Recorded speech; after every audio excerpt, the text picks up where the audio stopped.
ये जो आरटीआई का आप वीडियो देख रहे हैं ये प्रीवियस क्वेश्चन के बेस पे है और इसमें मैं मैक्सिमम ट्राई किया हूँ कि प्रीवियस क्वेश्चन इंक्लूड करूँ। तो मेरे पास जितना भी अवेलेबल था मैं इसमें प्रीवियस क्वेश्चन भी डाला हूँ और ये वीडियो वही प्रश्न के लिए मैं बनाया हूँ जो कि बहुत महत्वपूर्ण है और आपका आने वाला परीक्षा में 100% इससे उम्मीद है कि पूछेगा, सेम टू सेम मैच करने का भी चांस है। ठीक है, तो अब जो है हम चलते हैं प्रश्न संख्या 1 पे। सूचना का अधिकार को सबसे पहले किस देश ने लागू किया था? और ये जो है क्वेश्चन पूछा गया है सेमेस्टर 5 में LLB के एग्ज़ाम में, जो कि CSJMU कानपुर में एक यूनिवर्सिटी है, उन्होंने ये एग्ज़ाम लिया था वर्ष 2021 में, यूपी में पड़ता है, तो उसमें ये प्रश्न पूछा गया है। ठीक है, जो करेक्ट आंसर होगा स्वीडन होगा। यहाँ कह रहा है सबसे पहले किस देश ने लागू किया था, तो स्वीडन होगा। नेक्स्ट क्वेश्चन, सूचना का अधिकार को सबसे पहले स्वीडन ने कब लागू किया? जी हाँ, 1766 ईस्वी में जो है उन्होंने लागू किया था। ठीक है, अब नेक्स्ट क्वेश्चन,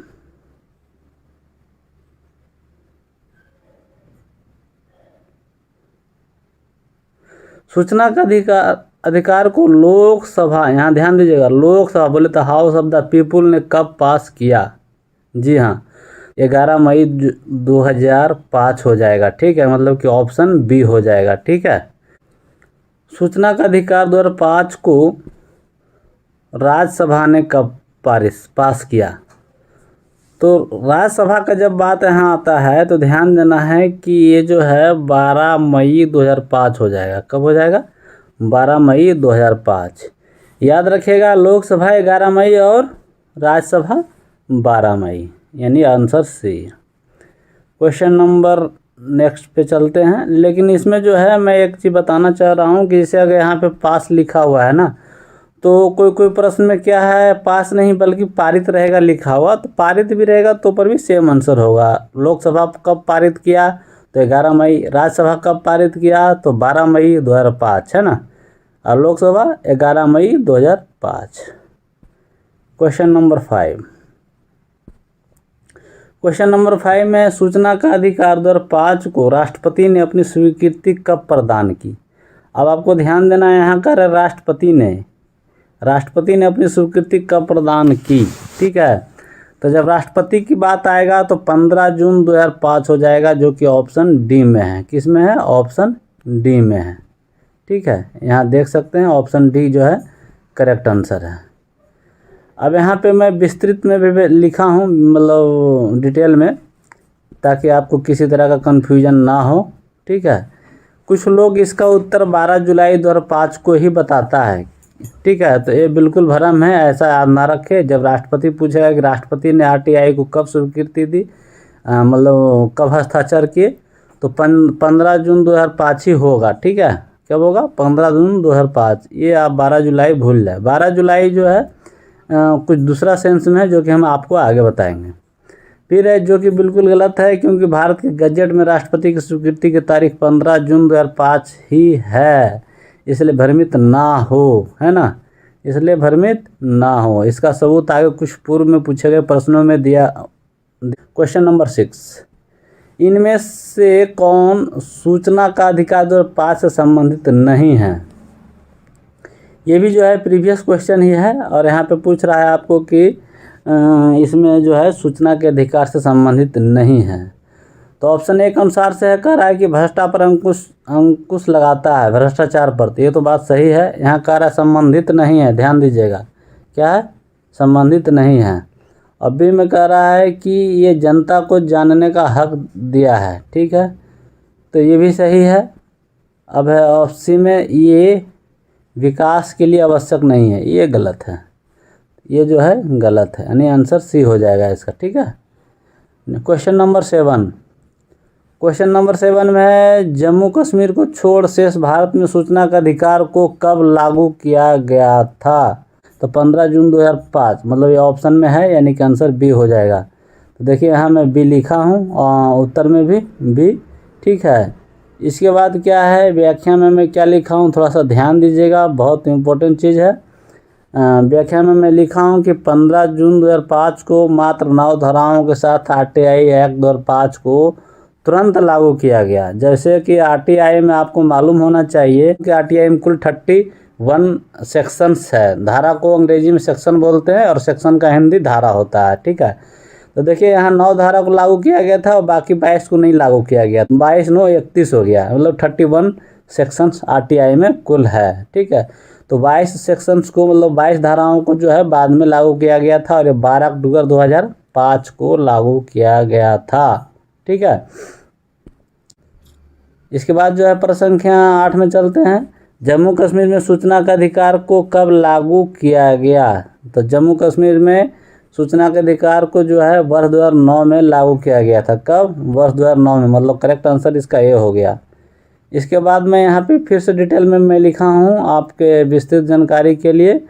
तो यहाँ विस्तृत में मैं जो लिखा हूँ, आरटीआई 2005 को जम्मू कश्मीर को छोड़ बाकी सारे राज्यों में लागू किया गया या फिर यहाँ पहले से ही लागू था। ध्यान दीजिएगा, आरटीआई एक्ट 2005 में आया है, भारत सरकार ने लाया था, लेकिन इसके पहले भी भारत के वैसे 9 राज्य था जहाँ पहले से ही आरटीआई लागू था, ठीक है।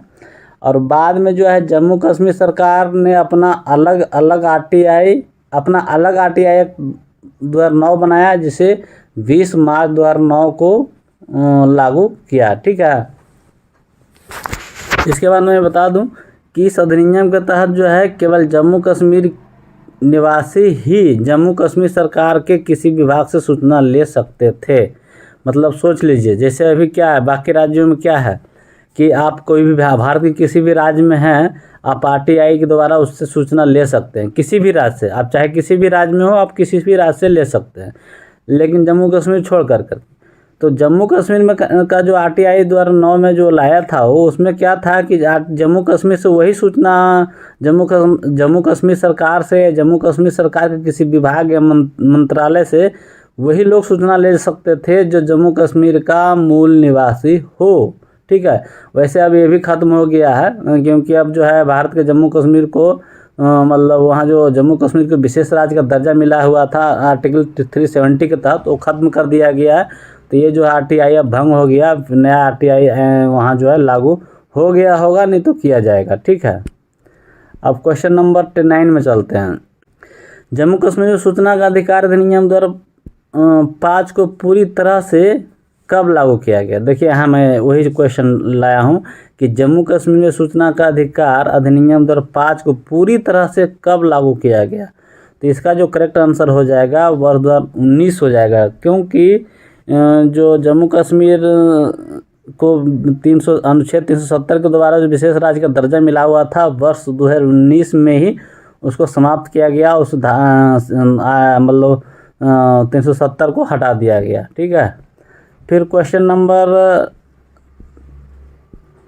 10 में चलते हैं, लेकिन इसके पहले जो है कुछ व्याख्या है, हाँ कुछ व्याख्या भी है मैं आपके लिए, जो कि कुछ व्याख्या भी है, मैं बताना चाहता हूँ आपको जानकारी के लिए, आपका जानकारी के लिए। वर्ष 2019 में भारत सरकार ने जम्मू कश्मीर अधिनियम 2019 लाया, ठीक है, जिसके तहत धारा 370 को खत्म कर जम्मू कश्मीर को 2 केंद्र शासित प्रदेश, एक जम्मू कश्मीर और दूसरा लद्दाख में बांट दिया। अभी जो है जम्मू कश्मीर को कितना केंद्र शासित प्रदेश में बदल दिया? 2 में। पहले कितना था? 1 ही था, लेकिन केंद्र शासित नहीं था फिर भी, लेकिन अब जो है उसको केंद्र शासित में बदल दिया है, ठीक है। जिसके बाद आरटीआई 2005 जम्मू कश्मीर और लद्दाख में पूरी तरह से लागू हो गया, ठीक है। फिर इसमें मैं लिखा हूँ, अब भारत के किसी भी राज्य के निवासी जम्मू कश्मीर सरकार के किसी भी विभाग से सूचना ले सकते हैं। क्वेश्चन नंबर 10, सूचना के अधिकार बिल 2005 को कब अधिनियमित किया गया? ध्यान दीजिएगा, यहाँ पर सूचना के अधिकार को, मतलब सूचना के अधिकार यहाँ बिल की बात कर रहा है, ध्यान दीजिएगा, बिल 2005 को कब अधिनियमित किया गया? ध्यान दीजिएगा, अधिनियमित का मतलब हो गया कि नियम में बदल जाना या कानून में बदल जाना या एक्ट में परिवर्तित हो जाना। तो ध्यान दीजिएगा यहाँ एक बात और, कि ये तभी हो सकता है जब भारत के राष्ट्रपति हस्ताक्षर किए हों। तो हस्ताक्षर कब किए थे? 15 जून 2005 को किए थे, जो कि ऑप्शन सी में है। ठीक है, मतलब इसका जो करेक्ट आंसर होगा सी हो जाएगा। यहाँ पे मैं लिखा हूँ मतलब आपका विशेष नॉलेज के लिए ध्यान रहे कि जैसे ही भारत के राष्ट्रपति बिल पर सहमति देते हैं, उसका मतलब है कि सहमति के साथ हस्ताक्षर करते हैं, वैसे ही वह अधिनियम में बदल जाता है। ठीक है, जैसे ही बिल पर हस्ताक्षर करते हैं वो अधिनियम में बदल जाता है, बोले तो एक्ट बन जाता है। ठीक है, सूचना के अधिकार अधिनियम को कब पूर्णतः लागू किया गया? सूचना के अधिकार अधिनियम को कब पूर्णतः लागू किया गया? कब लागू है? तो 12 अक्टूबर 2005 हो जाएगा, जो कि आंसर ए में है। ठीक है, ऑप्शन ए में है। यहाँ मैं लिखा हूँ 15 जून 2005 को मात्र 9 धाराओं के साथ आरटीआई एक्ट को लागू किया गया था। 15 जून 2005 से 120 दिन बाद सभी धाराओं के साथ 12 अक्टूबर 2005 को लागू किया गया। 12 अक्टूबर 2005। ठीक है, और जब आप भूल जाइए कि पूरी धाराओं के साथ आरटीआई को कब लागू किया गया था, ध्यान दीजिएगा कि जब भारत के राष्ट्रपति हस्ताक्षर किए थे उसका 120 दिन बाद लागू किया गया। ठीक है, तो भारत के राष्ट्रपति हस्ताक्षर कब किए थे? 15 जून 2005 को। अब इस दिन से 15 जून से 120 दिन जोड़ लीजिए तो 12 अक्टूबर 2005 आएगा। ठीक है, आगे मैं आगे समझाया भी होगा शायद। यहाँ सूचना के अधिकार को कब पूर्णतः संपूर्ण धाराओं के साथ लागू किया गया? अब यहाँ क्या है? पूर्णतः संपूर्ण धाराओं के साथ, मैं अभी भी ऊपर बताया था। तो क्या हो जाएगा? 12 अक्टूबर 2005 हो जाएगा, जो कि ऑप्शन डी में है। ठीक है, आपको लग रहा होगा कि मैं प्रश्न को रिपीट किया हूँ, लेकिन रिपीट नहीं, थोड़ा सा अंतर होगा। देखिए, सूचना के अधिकार अधिनियम को कब पूर्णतः लागू किया गया, और यहाँ पे है संपूर्ण धाराओं के साथ लिखा हुआ है, तो थोड़ा सा अंतर है ना। लेकिन आप बोलेंगे नहीं तो रिपीट किया हुआ है। रिपीट नहीं किया है, प्रश्न कितने प्रकार से पूछा जा सकता है मैं ये ध्यान में रखा हूँ। ठीक है, अब यहाँ पे है कि कितने प्रकार के सार्वजनिक प्राधिकरण होते हैं। यहाँ देखिए पब्लिक अथॉरिटी के बारे में पूछ रहा है, ये भी प्रीवियस क्वेश्चन है, ध्यान दीजिएगा, ये भी प्रीवियस क्वेश्चन है। तो एक होता है केंद्रीय सार्वजनिक प्राधिकरण, एक होता है राज्य सार्वजनिक प्राधिकरण, मतलब दोनों सही है। ठीक है, आंसर सी।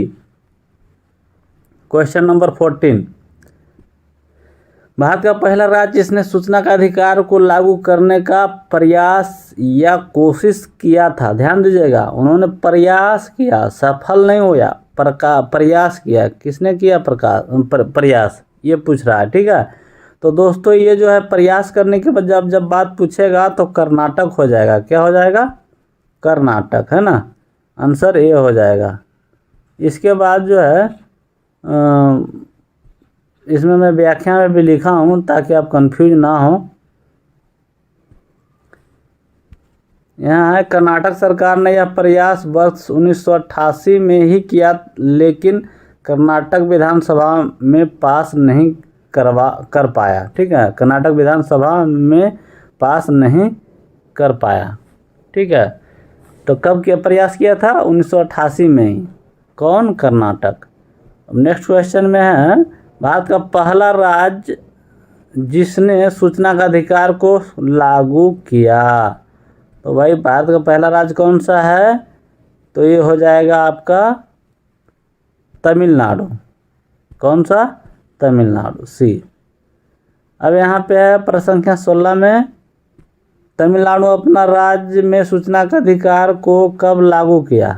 तो देखिए ये कर्नाटक 1988 में प्रयास किया था, लेकिन ये जो है तमिलनाडु, आप दिमाग लगाइए कि कर्नाटक जब 1988 में प्रयास किया तो उसका बाद में लागू किया होगा। तो ये जो है 1997 में लागू किया था। कब किया था? 1997 में। देखिए करेक्ट आंसर बी हो गया। प्रश्न संख्या 17, भारत का दूसरा राज्य जिसने सूचना का अधिकार 2005 को सबसे पहले लागू किया। अब दूसरा राज्य कौन सा था? तो दूसरा राज्य दोस्तों गोवा था। कौन था? गोवा। इसके बाद जो है प्रश्न संख्या 18 में चलते हैं।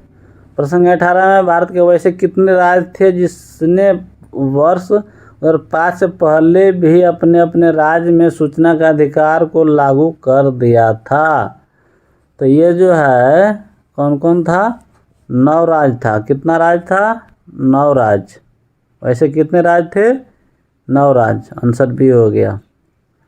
इसके बाद 19 में सूचना का अधिकार 2005 कानून की जड़ें किस राज्य में हुए आंदोलन का परिणाम है? जी हाँ, जो है अरविंद केजरीवाल और जो है बहुत सारे लोग जो है राजस्थान में, मतलब उस टाइम उस दौरान जो है बहुत भ्रष्टाचार था, तो उस दौरान जो है वहाँ बहुत आंदोलन हुआ करता था और उसी के परिणाम स्वरूप जो है भारत सरकार मजबूर हुए RTI एक्ट को लाने के लिए। ठीक है। अब प्रश्न संख्या 20 में सूचना का अधिकार 2005 कानून को लाने में किस भारतीय सामाजिक कार्यकर्ता का सबसे ज़्यादा योगदान माना जाता है? ठीक है। तो इसमें जो है सबसे ज़्यादा योगदान अरविंद केजरीवाल का माना जाता है, माननीय अरविंद केजरीवाल का। Answer B. ठीक है। इसके बाद प्रश्न संख्या 21 में चलते हैं। प्रश्न संख्या 21 में सूचना का अधिकार 2005 कानून को लाने में इनमें से किन लोगों का योगदान माना जाता है? अब यहाँ पे कह रहा है इनमें से किन लोगों का योगदान माना जाता है। तो ऑप्शन ए में है अरविंद केजरीवाल, तो इसका तो है ही। निखिल दे इसका भी है, और अरुणा राय ये भी है। ठीक है, मतलब इनमें से सभी हो जाएगा। आंसर डी हो जाएगा। क्या हो जाएगा? आंसर डी हो जाएगा। प्रश्न संख्या 22 में जब RTI 2005 लागू किया गया था तब भारत के मुख्य सूचना आयुक्त का कार्यकाल कितना समय के लिए निर्धारित था? जी हाँ, उस समय की बात किया जाएगा तो याद रखिएगा उस समय जो है 5 वर्ष निर्धारित था। कितना था? 5 वर्ष। लेकिन अब ये नियम खत्म हो गया है, अब अलग हो गया है, वो आगे प्रश्न में आ जाएगा। ठीक है।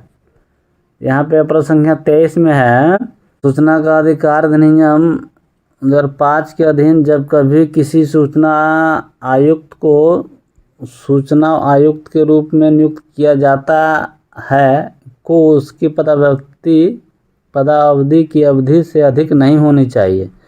यहाँ ये कहने का मतलब ये है कि जब इन्फॉर्मेशन कमिश्नर को मुख्य सूचना आयुक्त के रूप में नियुक्त किया जाता है तब उसका जो है अवधि जो है कितना दिन से ज़्यादा नहीं होना चाहिए, ये पूछ रहा है।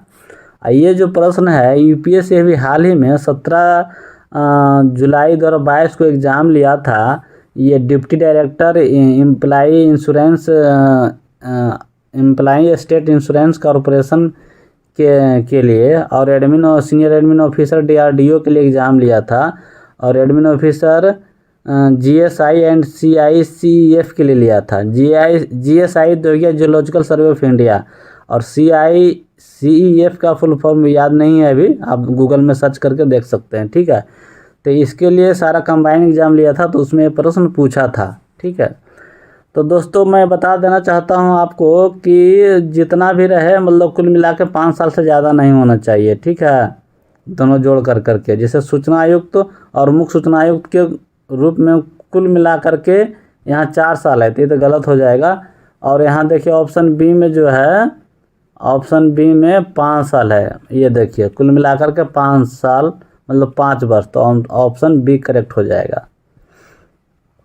फिर प्रश्न संख्या 24, भारत के मुख्य सूचना आयुक्तों की नियुक्ति कौन करता है? तो इसकी जो है नियुक्ति राष्ट्रपति महोदय करते हैं। कौन करते हैं? राष्ट्रपति। Option B. इसके बाद है प्रश्न संख्या 25। प्रश्न संख्या 25 में है जब RTI 2005 लागू किया गया था तब भारत के मुख्य सूचना आयुक्त का कार्यकाल कितना होता था? तो देखिए ऊपर में जो है एक प्रश्न था जिसमें था कि 5 वर्ष होता है। ठीक है, लेकिन उसमें एक चीज़ और इंक्लूडेड रहता है, उसमें केवल वर्ष के आधार पर मैं दिया था, लेकिन इसमें देखिए क्या है, इसमें है कह रहा है कि 2 वर्ष या 65 वर्ष, तो ये गलत है। 6 वर्ष या 65 वर्ष, ये भी गलत है। 3 वर्ष या 65 वर्ष, ये भी गलत है। ऑप्शन डी वाला सही होगा, 5 वर्ष या 65 वर्ष। ठीक है, यानी डी। अब जो है प्रश्न संख्या 26, यहाँ पे कह रहा है सूचना के अधिकार के अधीन आवेदन का भाषा हो सकता है। आवेदन का भाषा मतलब किस भाषा में जो है आप देंगे आवेदन पत्र।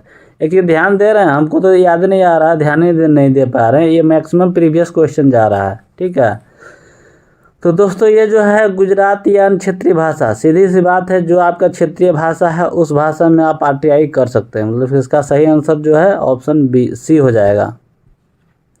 इसके बाद प्रश्न संख्या 27, सूचना आयुक्तों की संख्या, सूचना आयुक्तों की अधिकतम संख्या कितनी हो सकती है? तो अधिकतम जो है 10 हो सकता है।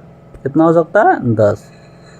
इसके बाद जो है प्रश्न संख्या 28, प्रश्न संख्या 28 में है वर्तमान में भारत के मुख्य सूचना आयुक्त का कार्यकाल कितना निर्धारित है? अभी जो है मतलब फिलहाल वर्ष 2019 में ही चेंज किया गया था। तो ये जो है 5 साल का लफड़ा ख़त्म हो गया है। अब जो है ये केंद्र सरकार पर निर्भर करता है कितना वर्ष रहेगा। ठीक है, यानी सी।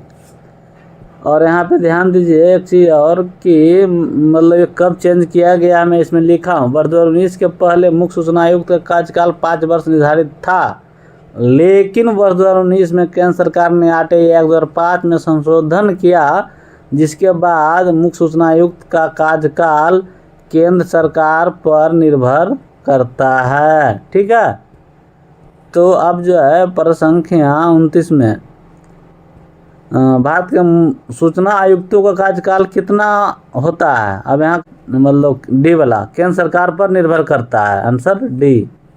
ठीक है, और वही बात जो ऊपर में मैं एक्सप्लेनेशन लिखा था वही सेम एक्सप्लेनेशन यहाँ भी है।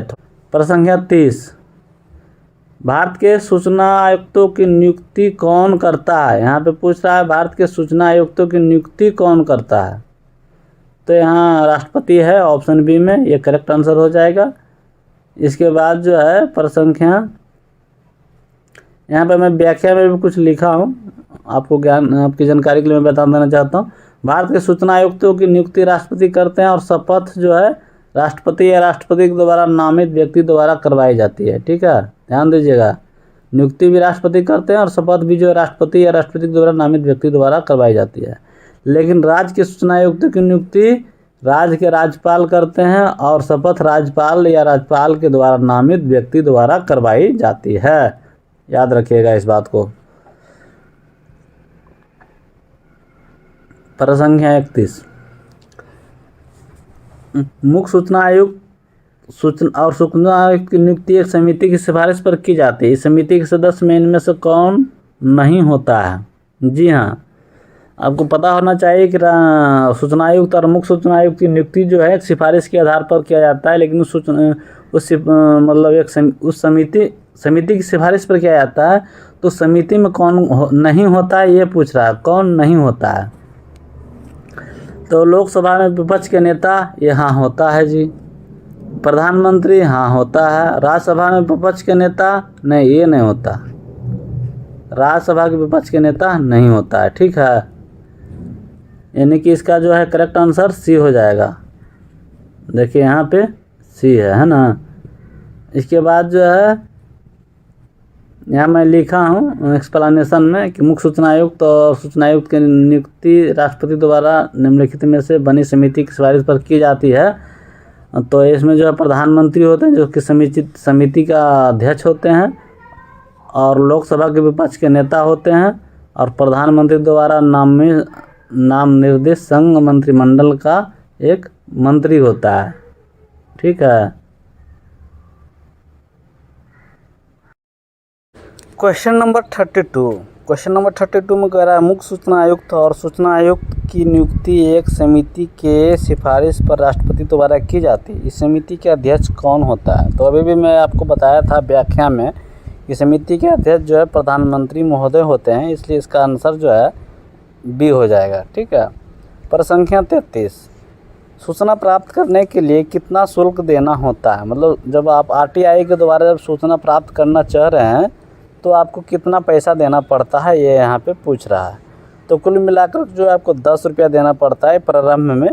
लेकिन जब सूचना जो लेने वाले हैं, मान ले जाए वो सूचना अगर 10-20 पेज में है तो उस पर पेज वाइज जो है 2 रुपये लेते हैं। तो इस तरह से अगर मान लीजिए 10 पेज का सूचना है तो 10 दूनी 20 रुपया फिर बाद में आपको ऑनलाइन या फिर आपको कोई और जो है मतलब तरीका बताएगा, या जिस तरह से आप ऑनलाइन आवेदन किए हैं उस तरह से आपसे वो मांगेगा। मान लीजिए ऑनलाइन किए हैं तो ऑनलाइन ही वो पैसा लेना चाहेगा, अगर ऑफलाइन किए हैं तो ऑफलाइन ही लेना चाहेगा। ठीक है, इसमें क्या है कि व्याख्या में मैं लिखा हूँ, व्याख्या में है कि राज्य में यह दर एक समान नहीं है, यह राज्य भर अलग अलग हो सकते हैं। ठीक है। फिर प्रश्न संख्या 34, प्रश्न संख्या 34 में है, जब गरीबी रेखा से नीचे बीपीएल का नागरिक चाहे गई सूचना मांगता है तो कितने रुपये का भारतीय पोस्टल ऑर्डर प्रार्थना पत्र के साथ देना होता है। तो गरीबी रेखा के लोगों से सूचना प्राप्त करने के लिए जो है कोई भी फ़ी नहीं लिया जाता है, 0 रुपीज़। मतलब इसका सही आंसर जो है डी हो जाएगा, 0 रुपये, 0 रुपये। ठीक है। प्रश्न संख्या 35, प्रश्न संख्या 35 में जन सूचना अधिकारी को कितने दिनों में सूचना सूचना देगा। मतलब जब आप आवेदन किए हैं, जिस दिन किए हैं उस तारीख से कितने दिन के भीतर सूचना आपको दे देगा। तो दोस्तों ये जो है 30 दिनों के अंदर वो दे देगा। ठीक है। आपको यहाँ एक बात का और ध्यान रखना है कि अगर ऑप्शन में 1 महीना के अंदर भी लिखा रहे और 30 दिन भी लिखा रहे तो इस कंडीशन में आपको 30 दिन ही मारना है, क्योंकि कुछ महीने ऐसे भी होते हैं, ऐसे टेढ़ा कोड़ा महीना है जिसमें कि कुछ में 28 दिन भी होता है, कुछ में 31 दिन भी होता है, कुछ में 30 दिन भी होता है, कुछ में 29 दिन भी होता है। ठीक है। हाँ, प्रश्न संख्या 36 में जब जन सूचना अधिकारी आवेदन को सहायक जन सूचना अधिकारी को भेज देता है तो इस स्थिति में आवेदन प्राप्ति के बाद अधिकतम कितने दिनों के अंदर सूचना प्रदान किया जाना चाहिए। तो इस स्थिति में 35 दिन होता है, 5 दिन बढ़ जाता है। कितना दिन बढ़ता है? 5 दिन बढ़ जाता है। ध्यान दीजिएगा, 5 दिन बढ़ता है तो 30 + 5 मिला के 35 दिन हो गया। ठीक है। अब इसके बाद प्रश्न संख्या 37, प्रश्न संख्या 37 में है, यदि निर्धारित समय अवधि में सूचना आधी अधूरी या फिर सूचना देने से मना करता है तो ऐसी स्थिति में फर्स्ट अपील कितने दिनों के अंदर करना चाहिए। तो फर्स्ट अपील जो है 30 दिनों के अंदर कर दिया जाना चाहिए। जब आपको जिस दिन जवाब दिया है उस दिन से 30 दिन के अंदर कर दिया जाना चाहिए। ठीक है, नहीं आंसर सी। इसके बाद जो है मैं व्याख्या में भी थोड़ा लिखा हूँ, व्याख्या में है आधी अधूरी, मतलब आधी अधूरी या सूचना देने से मना करने की तारीख से 30 दिन के भीतर प्रथम अपीलीय अधिकारी से प्रथम अपील फर्स्ट अपील करना चाहिए। ठीक है। इसके बाद प्रश्न संख्या 38 में है, यदि निर्धारित समय अवधि में सूचना प्राप्त नहीं होती है तो ऐसी स्थिति में कितने दिनों के भीतर प्रथम अपील करना चाहिए। तो इस कंडीशन में भी मान लीजिए सूचना दिया ही नहीं तो इस कंडीशन में भी 30 दिन के अंदर जो है आपको फर्स्ट अपील करना चाहिए। यहाँ भी मैं वही सेम चीज़ लिखा हूँ जो ऊपर लिखा होगा। ठीक है। क्वेश्चन नंबर 39 में कह रहा है, मुख्य सूचना आयुक्त को किस आधार पर हटाया जा सकता है। तो मुख्य सूचना आयुक्त को जो है कदाचार के आधार पर भी हटाया जा सकता है, क्षमता के आधार पर भी हटाया जा सकता है, और ऑप्शन डी में राष्ट्रपति ए और बी के आधार पर हटा सकते हैं। तो आंसर जो है डी करेक्ट हो जाएगा। ठीक है। इसके बाद प्रश्न संख्या 40 में, राज्य सूचना आयुक्त को कौन नियुक्त करता है। राज्य सूचना आयुक्त को, ठीक है, तो राज्य सूचना आयुक्त को जो है राज्यपाल महोदय नियुक्त करते हैं। ध्यान दीजिएगा, यहाँ राज्य की बात कर रहा है, आंसर ए हो जाएगा। इसके बाद जो है प्रश्न संख्या 41 में, प्रथम अपीलीय अधिकारी को कितने दिनों के भीतर सूचना दे देनी चाहिए। तो प्रथम अपील को भी जो है सूचना देने का टाइम जो दिया हुआ है 30 दिन ही है, मतलब 30 दिन के अंदर ही उसको भी सूचना दे देनी चाहिए। फिर प्रश्न संख्या 42 में है, यदि प्रथम अपीलीय अधिकारी निर्धारित समय में सूचना प्रदान नहीं करता है तो कितने दिनों के भीतर दूसरा अपील करना चाहिए। तो दूसरा अपील की जब बात है वो 90 दिन आपके पास टाइम रहता है। ठीक है। दूसरा अपील कब किया जाता है, जब फर्स्ट अपील अथॉरिटी बोले तो प्रथम अपीलीय अधिकारी भी आपको मतलब आधा अधूरा सूचना देता है या सूचना दिया ही नहीं, तो इस कंडीशन में आप 90 दिन के भीतर जो है अपील कर सकते हैं, यानी आंसर डी। यहाँ पे भी वही बात लिखा हुआ है कि जिस तारीख को प्रथम अपीलीय अधिकारी ने सूचना देने से मना किया उस तारीख के बाद 90 दिनों के दौरान दूसरा अपील कर देना चाहिए। दूसरा अपील मुख्य सूचना अधिकारी यानी चीफ इंफॉर्मेशन कमिश्नर के पास किया जाता है। ठीक है। क्वेश्चन नंबर 43, क्वेश्चन नंबर 43 में है, जब आप दूसरा अपील करते हैं तो यह दूसरा अपील करने का समय 90 दिन कब से मान होती है, गिनती होती है। जो कि मैं आपको बताया था मतलब लेक्चर के रूप में कि जिस दिन आपको प्रथम अपीलीय अधिकारी सूचना दिया, आधा अधूरा दिया या दिया है, या फिर 30 दिन के बाद दिया ही नहीं, अगर 30 दिन के बाद भी नहीं दिया तो 30 दिन के बाद से काउंट होगा अगला 90 दिन, या फिर जिस दिन दिया सूचना, आधा अधूरा दे चाहे कैसा भी दे, आप उससे संतुष्ट भी हैं तो पर भी जो है आप सेकेंड अपील कर सकते हैं। तो इसमें देखिए वो ऑप्शन सुटेबल ऑप्शन कौन सा है। वैसे 90 दिन वाला तो क्राइटेरिया मात्र एक ही में दिख रहा है, तो इसलिए ये तो आँख मूंद कर भी आंसर बी ए मार सकते हैं। ठीक है। फिर भी मैं पढ़ देता हूँ। जिस दिन प्रथम अपीलीय अधिकारी ने सूचना देने से मना किया उस दिन के बाद 90 दिन के अंदर, है ना। इसके बाद जो है 44 में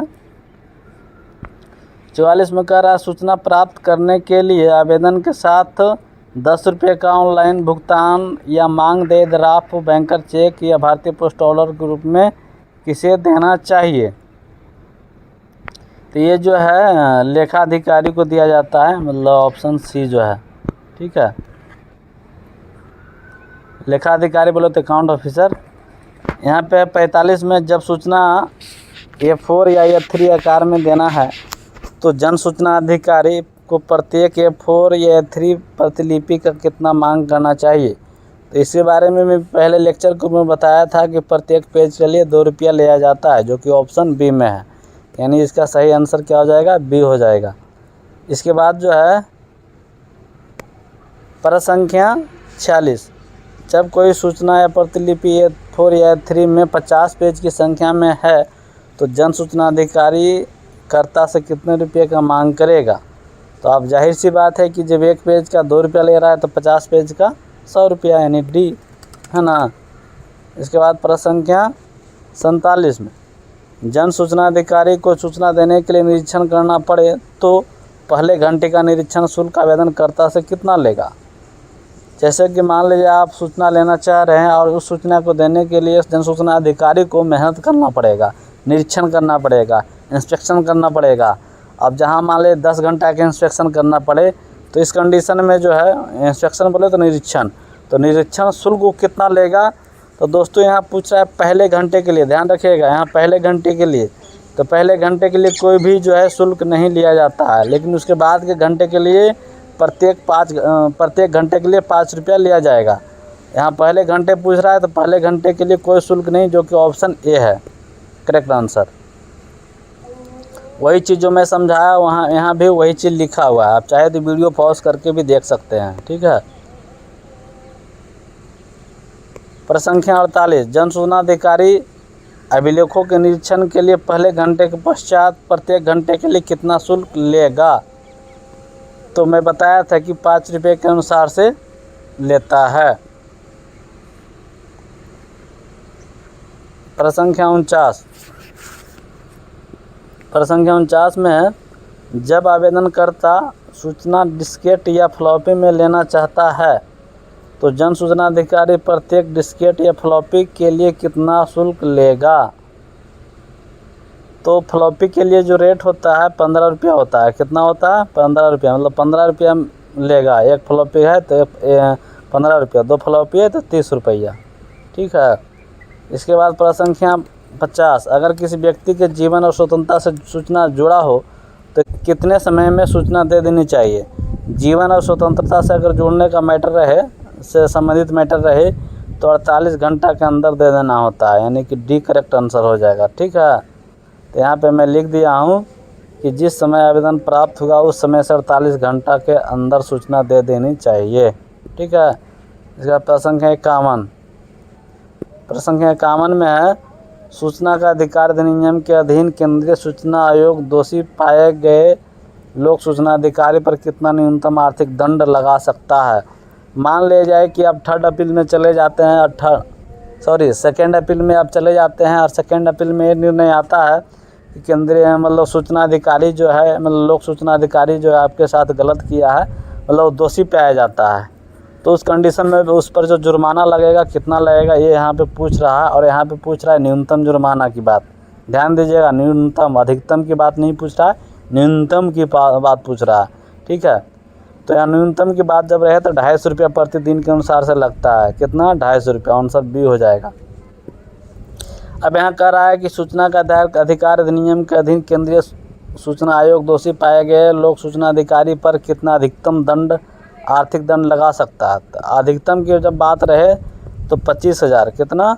25,000 हो जाएगा, डी आंसर। ठीक है, इसके बाद जो यहाँ पे कह रहा है व्याख्या, प्रश्न पूछने का तरीका थोड़ा अलग हो सकता है, इसलिए प्रश्न का मुख्य अर्थ आपको समझना है। मैं ये कहना चाह रहा हूँ कि जब एग्ज़ाम में प्रश्न पूछा जाएगा तो थोड़ा सा प्रश्न पूछने का स्टाइल चेंज रहेगा, तरीका चेंज रहेगा, हो सकता है थोड़ा सा ऑप्शन भी अलग अलग टाइप का रहे, तो आपको समझना है कि क्या सही आंसर होगा।